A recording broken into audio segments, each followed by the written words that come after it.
شروع اللہ کے نام سے جو بڑا مہربان نہایت رحم والا ہے۔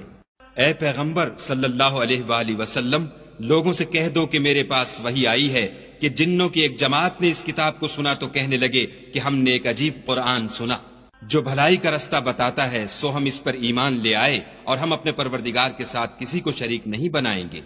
اور یہ کہ ہمارے پروردگار کی عظمت شان بہت بڑی ہے، وہ نہ بیوی رکھتا ہے نہ اولاد، اور یہ کہ ہم میں سے بعض بے وقوف خدا کے بارے میں جھوٹ افطرا کرتا ہے، اور ہمارا یہ خیال تھا کہ انسان اور جن خدا کی نسبت جھوٹ نہیں بولتے، اور یہ کہ بعض بنی آدم بعض جنات کی پناہ پکڑا کرتے تھے، اس سے ان کی سرکشی اور بڑھ گئی تھی، اور یہ کہ ان کا بھی یہی اعتقاد تھا جس طرح تمہارا تھا کہ خدا کسی کو نہیں جلائے گا، اور یہ کہ ہم نے آسمان کو ٹٹولا تو اس کو مضبوط چوکیداروں اور انگاروں سے بھرا ہوا پایا، اور یہ کہ پہلے ہم وہاں بہت سے مقامات میں خبریں سننے کے لیے بیٹھا کرتے تھے، اب کوئی سننا چاہے تو اپنے لیے انگارہ تیار پائے، اور یہ کہ ہمیں معلوم نہیں کہ اس سے اہل زمین کے حق میں برائی مقصود ہے یا ان کے پروردگار نے ان کی بھلائی کا ارادہ فرمایا ہے، اور یہ کہ ہم میں کوئی نیک ہیں اور کوئی اور طرح کے، ہمارے کئی طرح کے مذہب ہیں،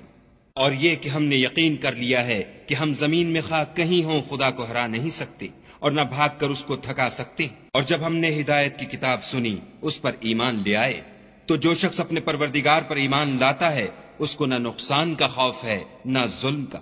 اور یہ کہ ہم میں بعض فرما بردار ہیں اور بعض نافرمان گناہگار ہیں، تو جو فرما بردار ہوئے وہ سیدھے رستے پر چلے اور جو گناہگار ہوئے وہ دوزخ کا ایندھن بنے۔ اور اے پیغمبر صلی اللہ علیہ وآلہ وسلم، یہ بھی ان سے کہہ دو کہ اگر یہ لوگ سیدھے رستے پر رہتے تو ہم ان کے پینے کو بہت سا پانی دیتے تاکہ اس سے ان کی آزمائش کریں، اور جو شخص اپنے پروردگار کی یاد سے منہ پھیرے گا وہ اس کو سخت عذاب میں داخل کرے گا، اور یہ کہ مسجدیں خاص خدا کی ہیں تو خدا کے ساتھ کسی اور کی عبادت نہ کرو، اور جب خدا کے بندے محمد صلی اللہ علیہ وآلہ وسلم اس کی عبادت کو کھڑے ہوئے تو کافر ان کے گرد ہجوم کر لینے کو تھے،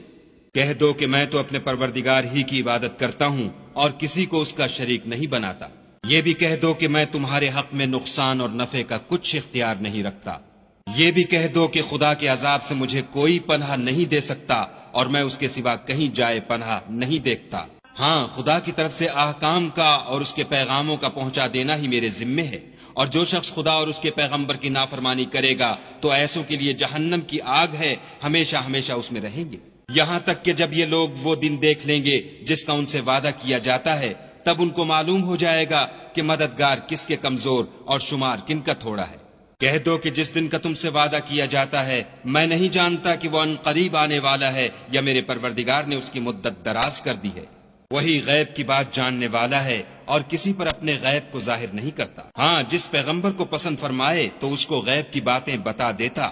اور اس کے آگے اور پیچھے نگہبان مقرر کر دیتا ہے تاکہ معلوم فرمائے کہ انہوں نے اپنے پروردگار کے پیغام پہنچا دیے ہیں، اور یوں تو اس نے ان کی سب چیزوں کو ہر طرف سے قابو کر رکھا ہے اور ایک ایک چیز گن رکھی ہے۔